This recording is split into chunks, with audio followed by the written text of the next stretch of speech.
আসসালামু আলাইকুম প্রিয় চাষি ভাইয়েরা, আজকের ভিডিওতে আমরা দেখব বর্ষাকালে কিভাবে সঠিক নিয়মে মরিচ চাষ করতে হয় এবং মরিচ গাছের মেন তিনটি সমস্যা যেমন পাতা কুকড়ানো, গাছের গোড়া পচন এবং ব্যাকটেরিয়া উইল্ট, এই তিনটি সমস্যার সমাধান থাকছে আজকের এই ভিডিওতে। আমরা জানি সঠিক নিয়মে বর্ষাকালে 1 বিঘা জমিতে মরিচ চাষ করতে পারলে 5 থেকে 6 লাখ টাকা লাভবান হওয়া যায়, কিন্তু এই সঠিক নিয়মটা সকল চাষি ভাইয়েরা জানে না, যেই কারণে ব্যাকটেরিয়া উইল্ট, পাতা কুকড়ানো, গাছের গোড়া পচনের মতো সমস্যার সম্মুখীন হতে হয়। আজকের এই ভিডিওটা যদি আপনারা স্কিপ না করে একদম শেষ পর্যন্ত দেখেন তাহলে মরিচ চাষের বিষয়ে এমন কিছু টিপস জানতে পারবেন যেগুলো জানলে পরবর্তী 7 দিনের ভিতরে আপনাদের মরিচ গাছের এই সমস্যাগুলোর সমাধান এনে দেবে এবং মরিচ গাছগুলো হবে আগের চেয়েও শতগুণ সতেজ এবং ফলনও ধরবে বেশি। আমাদের সম্পূর্ণ ভিডিওতে মরিচের রোগবালাই এবং মরিচ গাছের মাটি প্রস্তুত থেকে শুরু করে মরিচ বাজারে বিক্রি করার আগ পর্যন্ত সকল বিষয়ে কথা বলবে তরুণ উদ্যোক্তা মোহাম্মদ তারেক ভাই, যিনি কিনা দীর্ঘ 5 বছর যাবৎ খুব অভিজ্ঞতার সাথে কৃষিকাজে জড়িত।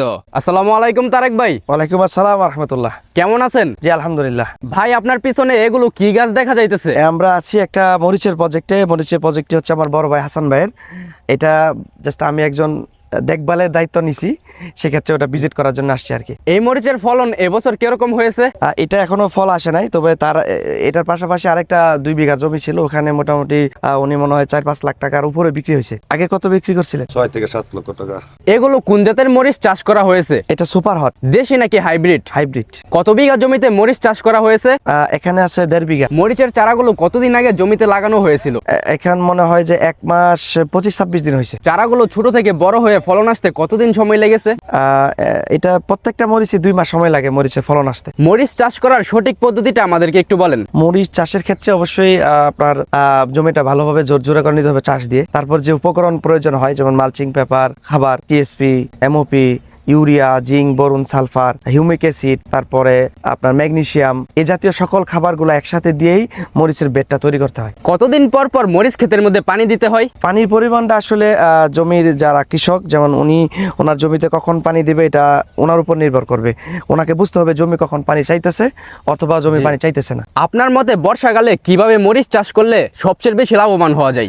বর্ষাকালে মরিচের দাম এমন ভালো থাকে, অনেক ভালো থাকে। সেই ক্ষেত্রে অবশ্যই এরকম মালচিং পেপার দিয়ে যদি করতে পারে তাহলে ফলনটা ভালো আসে। পোকামাকড়ের হাত থেকে বাঁচতে প্রতিনিয়ত কি কি স্প্রে ব্যবহার করতে হয়? এই জমিতে আমরা পোকামাকড়ের জন্য ডাইমেনশন, ক্যাপচার, তারপরে লোমেকটিন ফল ছিদ্রকারীর জন্য, তড়িৎ, আর মাঝে মাঝে আমরা এখানে স্প্রে করাচ্ছি হচ্ছে টেসার থিপসের জন্য। আমাদের জমিতে কিন্তু কোনো পাতা কুকরি নাই, এর মূল কারণ হচ্ছে আমরা এখানে ডাইমেনশন, তড়িৎ, ক্যাপচার, পিলারথেন এবং মাইট স্ক্যাভেঞ্জার, এই কয়েকটা যেই কীটনাশকের নাম আমি বললাম সবগুলো আমরা একসাথে স্প্রে করি। অনেকে এই কীটনাশকের নামগুলো বললে ভয় পাইতে পারে যে 5টা একসাথে। হ্যাঁ, আমরা এইভাবে দিয়ে থাকি এবং ডোজ মেনটেন করলে কোনো সমস্যা হয় না। তারেক ভাই, মরিচ চাষ করতে গেলে কি এমন জিনিস যেটা সবসময় মাথায় রাখতে হবে? মরিচ চাষ করতে গেলে 2 থেকে 3টা জিনিস আপনার মাথায় রাখতে হবে এবং হাতের কাছে রাখতে হবে। যে কয়টা কীটনাশক, যেমন হচ্ছে মাকড়, থিপস, সাদামাছি, এটা হচ্ছে পোকা। ফল ছিদ্রকারী পোকা তেমন ক্ষতি করে না। এই 3টা পোকার কীটনাশক রাখতে হবে। এর জন্য ডাইমেনশন, থিপসের জন্য হচ্ছে টেসার, লাল মাকড়ের জন্য হচ্ছে আপনার ডাইমেনশন, পাশাপাশি এই সাদামাছির জন্য হচ্ছে তড়িৎ, ক্যাপচার। হ্যাঁ, এবং আরেকটা মাকড়ের আরেকটা বিখ্যাত একটা ওষুধ আছে, সেটা হচ্ছে মাইট স্ক্যাভেঞ্জার। এটা যদি এই কয়টা ওষুধ যদি রাখা হয় তাহলে সাদামাছি, লাল মাকড়, থিপস একেবারে শেষ। এখন আসেন আরেকটা জিনিস, সেটা হচ্ছে গোড়া পচা, অর্থাৎ পচনও লাগতে পারে আবার উইল্টও লাগতে পারে। উইল্টের জন্য আমরা যেটা বলি সেটা হচ্ছে ক্রোজার আর ব্যাকটাফ একসাথে স্প্রে করবে।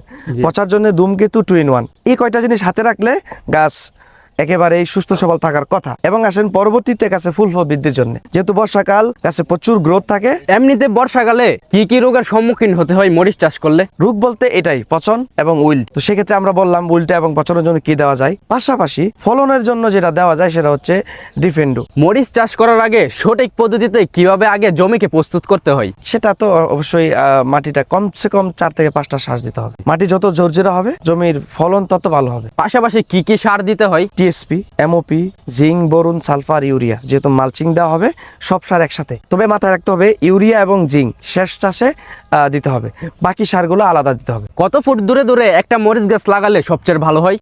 একটা মালচিং তো এখানে 4 ফিট, তো 4 ফিটেতে আমরা 6 ইঞ্চি পর পর বাদ দিব গাছ, আর একটা গাছ থেকে আরেকটা গাছ 1 হাতে এনাফ, 1 হাত অর্থাৎ 18 ইঞ্চি। এই গাছটি কিন্তু গোড়া পচে গেছে।